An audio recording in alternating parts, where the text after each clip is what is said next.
This episode is brought to you by Evetech. Great service, great technology, and great value.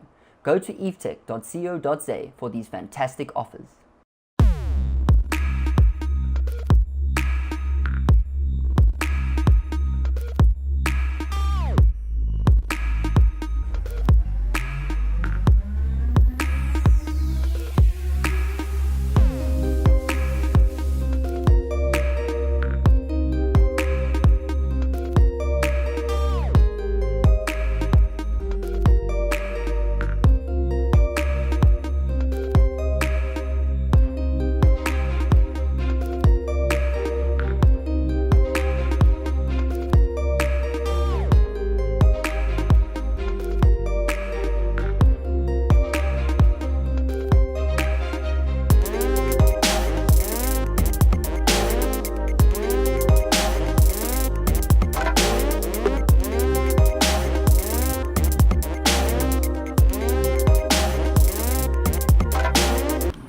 What is up, guys? It's your boy GeeMax, and I'm filming this using my gimbal and my phone. So I need to figure out how to use a GorillaPod with this thing.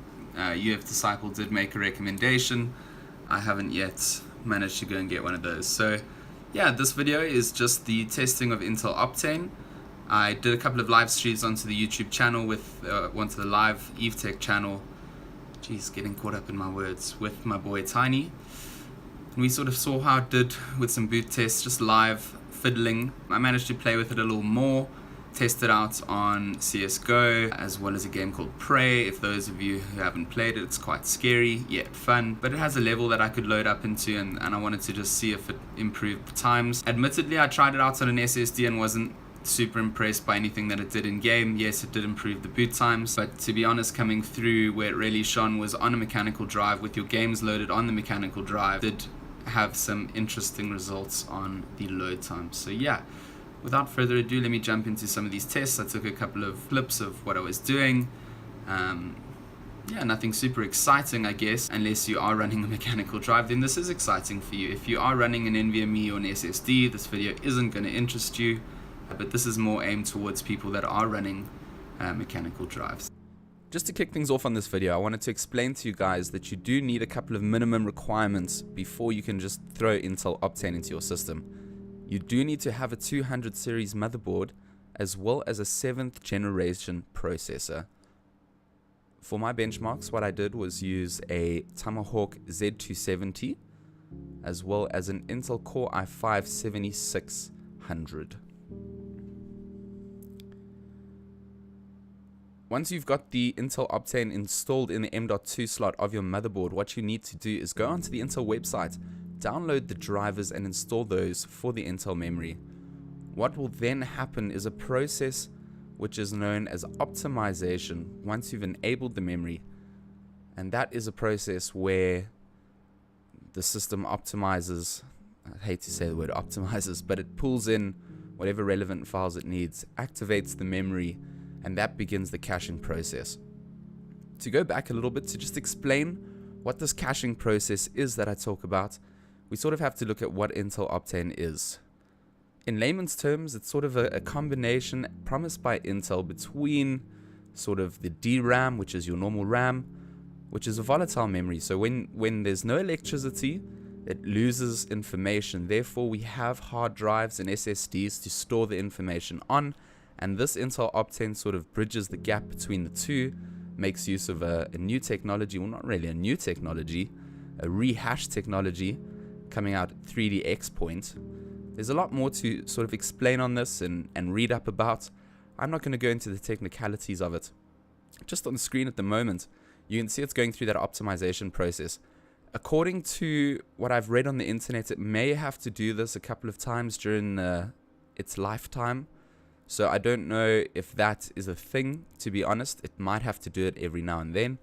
All I did for my video was a couple of boot tests, as well as to then see how it performed in games, because that's where it would benefit me the most. So I had games installed on the actual hard drive of the PC, and I then installed Optane, enabled it, and ran some benchmarks. And in each one I recorded the times, with the Optane disabled as well as then enabled, and sort of pulled them together to see how this would benefit someone.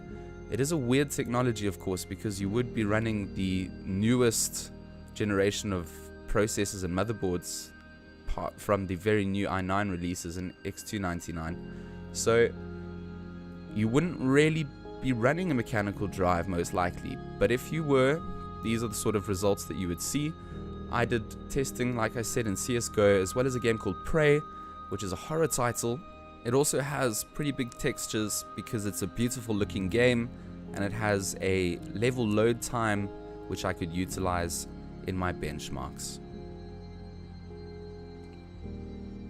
The initial non-Optane version of this test honestly took a long time to load these type of games.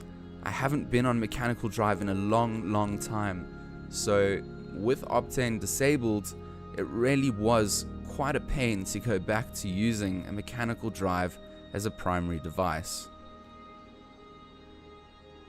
Optane doesn't necessarily go in to replace an SSD. It really comes in to sort of speed up a mechanical drive if it's being used as a primary boot device. With the following clips, I just decided to speed up all the benchmarks because to sit and go through them would have taken way too long and would have been boring for everybody to watch. The point of this video was just to test out, what does it actually do? We've seen all the Intel promises and the tests online, but how does it benefit anyone? In doing my tests, I saw the boot times for Windows go from 48 seconds down to 22 seconds. Steam launch just from 18 to 15. CSGO map launch test from 28 seconds to 19 seconds. Prey launch from 70 seconds down to 35 seconds, which is a massive leap. And Prey down from 38 seconds down to 11, loading up into a save game. In summary, as I said in the beginning of this clip, the mechanical drives had some pretty interesting results. You saw that it did increase the load time in a game like Prey, as well as marginally in CSGO as well. The boot time was, of course, on a mechanical drive much more noticeable than what happened on my SSD on the live stream. But yeah, I guess that's where this thing is marketed at. Like I said, not for people running NVMEs and SSDs as primary and secondary drives already, but more for people running on a mechanical drive, Windows installed on that.